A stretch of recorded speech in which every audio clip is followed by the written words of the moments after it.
14 नवंबर यानी कि चाचा नेहरू का जन्मदिन, हम इसे बाल दिवस या फिर चिल्ड्रंस डे के नाम से भी जानते हैं। अगर आप स्कूल में पढ़ते हैं तो आपको याद आ गया होगा कि हर साल बाल दिवस पर बहुत सारे गेम्स होते हैं, बहुत सारे कॉम्पिटिशन्स होते हैं।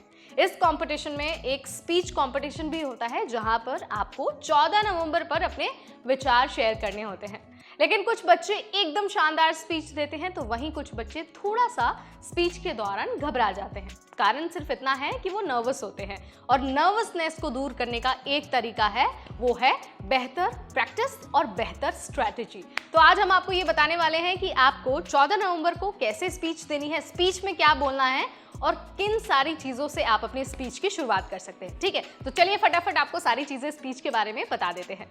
Hi everybody, I am Neha Upadhyay and you all are watching NBT tech add.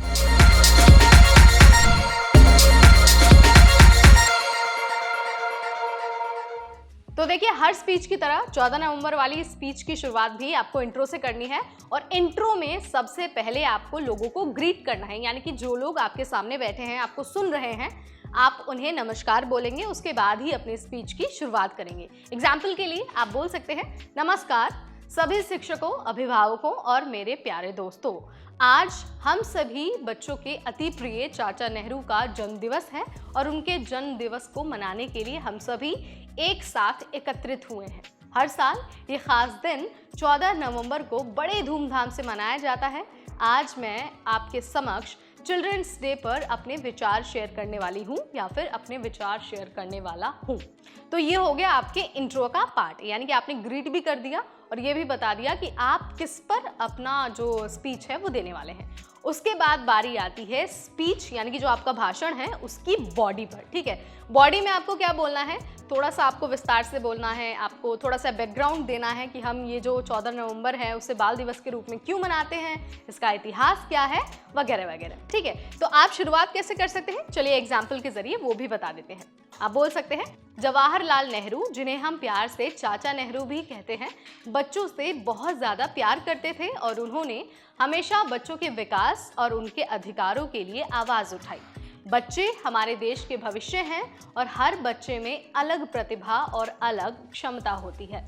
यही कारण है कि बच्चों की शिक्षा और उनके विकास पर ध्यान देने की बहुत आवश्यकता है। चाचा नेहरू हमेशा ये मानते थे कि हर बच्चे को अपने सपने साकार करने का मौका मिलना चाहिए। इसके साथ ही उन्होंने हमारे देश में बाल कल्याण की नीतियों की नींव रखी और बच्चों के लिए कई सारे कार्यक्रमों की शुरुआत की। उनका मानना था कि बच्चे एक राष्ट्र के विकास का आधार है। यही कारण है कि हम चाचा नेहरू के जन्म दिवस को चिल्ड्रंस डे के रूप में मनाते हैं। ये खास दिन हमें भी ये याद दिलाता है कि हर बच्चे के पास शिक्षा का, खेलने का और स्वस्थ वातावरण में रहने का अधिकार है।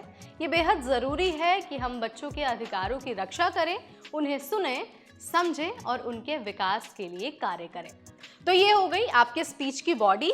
अब आपको क्या करना है, अपने स्पीच को रैप करना है, ख़त्म करना है।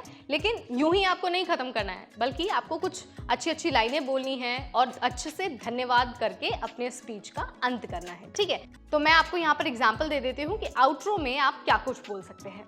आपको कहना है, आइए हम सभी मिलकर ये संकल्प लें कि हम केवल अपने लिए ही नहीं बल्कि सभी बच्चों के लिए एक बेहतर भविष्य बनाने की कोशिश करेंगे। इन्हीं शब्दों के साथ मैं अपने भाषण को रोकना चाहूंगी। उम्मीद है आपको अच्छा लगा होगा। धन्यवाद। Happy children's day. तो ये हो गया आपका आउट्रो, मतलब आपने एक बार फिर से लोगों को ग्रीट कर दिया और लोगों को थैंक यू भी बोल दिया कि उन्होंने आपको सुना।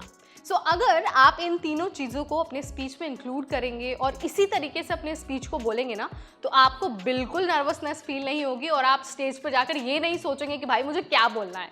तो सबसे ज़रूरी है कि आप पहले तो अपने स्पीच को इसी तरह से फ्रेम करिए, उसके बाद बार बार उसे पढ़िए और उसकी प्रैक्टिस करिए। मिरर के सामने आप खड़े हो जाइए, बार बार अपने स्पीच को पढ़िए और कोशिश करिए कि आप एक भी बार हकलाए नहीं, एक भी बार आप अपने वर्ड्स के साथ फिसले नहीं। ठीक है, अगर आप अच्छे से प्रिपेयर करेंगे ना तो आपकी नर्वसनेस तो खत्म हो ही जाएगी। साथ ही जब आप बोलेंगे ना तो सारे लोग आपको स्टैंडिंग ओवेशन जरूर देंगे।